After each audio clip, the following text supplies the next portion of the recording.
जय हिंद एवरीवन। आज हम स्टार्ट करेंगे chapter number 4, basis of accounting.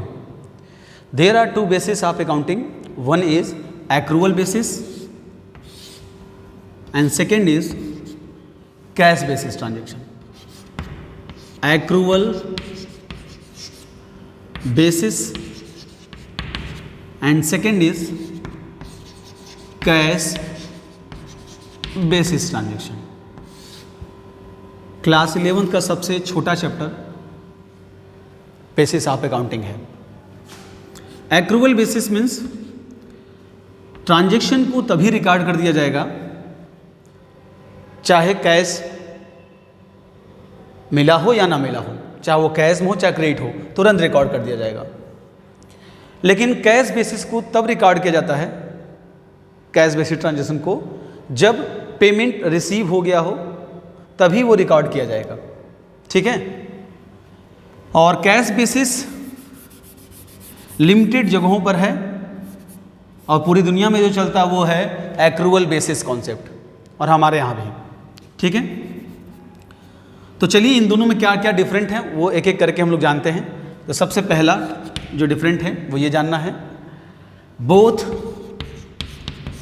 Transaction, it means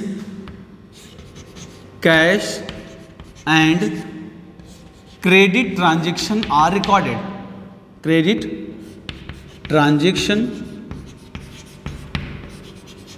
are recorded. Okay. और वही कैश बेसिस में only cash transaction are recorded. Only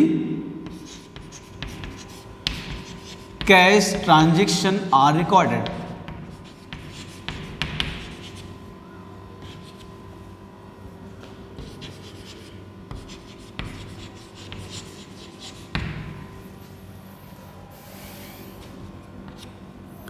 second क्या डिफरेंट है, जब हम एक्रूअल बेसिस करते हैं तो हमें करेक्ट प्रॉफिट लॉस का नॉलेज हो जाता है, लेकिन जब कैश बेसिस करते हैं तो हमें करेक्ट प्रॉफिट लॉस का नॉलेज नहीं हो पाता है।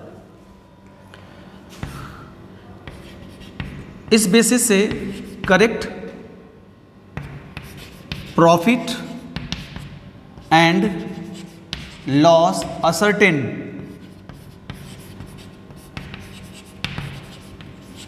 ठीक है। वही चीज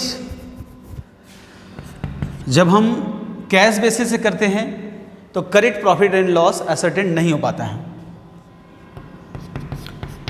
नॉट करेक्ट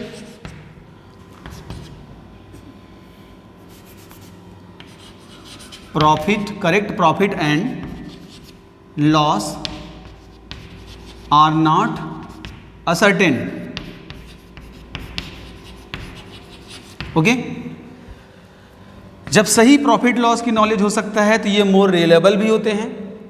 तो ये जो बेसिस है एक्रूअल बेसिस, एक्रूअल बेसिस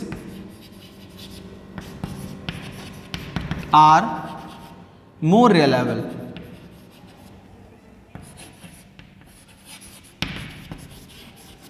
और वही चीज cash basis, cash basis is less reliable.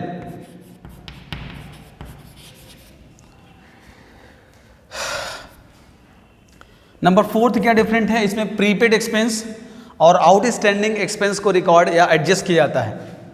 In this basis prepaid expense and outstanding expense are adjusted. वही चीज कैश बेसिस में प्रीपेड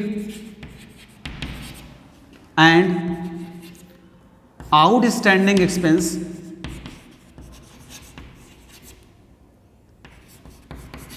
एडजस्ट नहीं होता है, आर नॉट adjusted।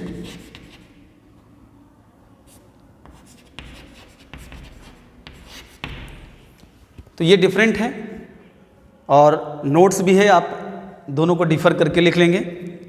सबसे छोटा chapter basis of accounting, cash basis और accrual basis. Accrual basis means when the both cash and credit transaction are recorded, इसमें सिर्फ और सिर्फ कैश ट्रांजेक्शन का ही रिकॉर्ड करते हैं। इसमें ये करेक्ट प्रॉफिट एंड लॉस की नॉलेज हो सकता है और कैश बेस में, क्योंकि कैश में सिर्फ कैश को लिखते हैं, क्रेडिट तो ट्रांजेक्शन रिकॉर्ड नहीं करते हैं, तो ये profit and loss correct knowledge नहीं हो सकता है। थर्ड बात करें तो इसमें मोर रिलेबल होता है, क्योंकि प्रॉफिट एंड लॉस ज़्यादा सही बता देता है और इसमें लेस रिलायबल होता है। नेक्स्ट बात करें prepaid expense and outstanding expense को जो है इसमें एडजस्ट करते हैं, रिकॉर्ड करते हैं, लेकिन इसमें रिकॉर्ड नहीं किया जाता है। ठीक है, तो ये आप अच्छी तरीके से तैयार कर रखेंगे। Thank you so much.